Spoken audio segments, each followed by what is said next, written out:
नमस्कार दोस्तों, हमारे चैनल पीबीटी पर आपका बहुत बहुत स्वागत है। आज हम भारत में पंचवर्षीय योजना के बारे में बात करेंगे। पहली योजना कृषि बिजली सिंचाई के लिए थी, दूसरी योजना पूर्ण उद्योग के लिए थी, तीसरी पंचवर्षीय योजना खाद्य उद्योग के लिए थी, जिसकी लक्ष्य दर 5.6 थी, लेकिन ये घटकर 2.1 हो गई। हम कह सकते हैं कि ये पंचवर्षीय योजना विफल रही।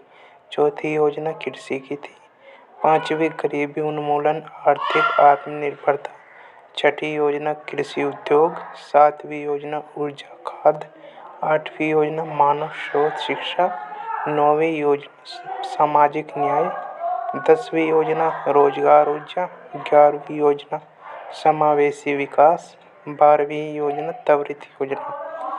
12वीं योजना लक्ष्य दर 8 थी, वृद्धि भी 8 हुई। समावेशी विकास में 8 हुई, लेकिन लक्ष्य दर 8 थी, वृद्धि 7.9 ही, मतलब कि इसमें हमें घाटा रहा, यह विफल रही। 10वीं योजना 8.1 लक्ष्य दर थी, 7.6 वृद्धि हुई, मतलब कि जो हमने लक्ष्य रखा था इतनी नहीं हुई। 6.5 जो कि लक्ष्य दर 9वीं योजना की थी सामाजिक न्याय, वो 5.4 हुई, मतलब कि ये भी विफल रही। 8वीं योजना मानव स्रोत शिक्षा, लक्ष्य दर 5.6, वृद्धि 6.6, मतलब कि ये योजना सफल रही और हमने इसमें बहुत अच्छी वृद्धि की।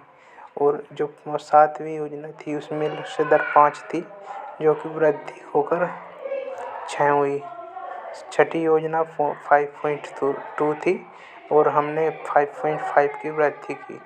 5वीं योजना 4.4 थी, हमने 5 वृद्धि की। चौथी योजना जो है 5.7 थी, लेकिन हमने 3.2 सिर्फ वृद्धि की। इसमें हमें लक्ष्य हमारा जो 5.7 का था वो पार नहीं हुआ।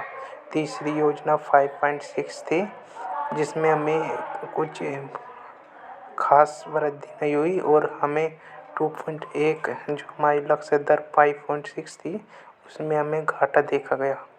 दूसरी योजना पूर्ण उद्योग की थी, जिसमें हमें लक्ष्य दर 4.5 थी, लेकिन हमें वृद्धि 4.2 हुई, मतलब कि थोड़ा खासा नुकसान हुआ, लेकिन लक्ष्य दर तक नहीं पहुंच पाई। पहली योजना 1951 में हुई, 1951 और 1956 तक, जिसकी अवधि थी कृषि बिजली सिंचाई की थी। लक्ष्य दर 2.1 थी, वृद्धि दर हमें कुछ 1.6 1.5 की प्राप्त हुई, मतलब कि हमने अच्छी खासी वृद्धि की। ये 12 योजना हर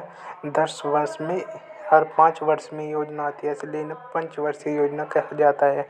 सबसे पहले 1951 में आई थी, फिर 1956 में, फिर 1961 में, फिर 1969 में, 1974 में, 1980 में और 5 वर्ष बाद देखी गई।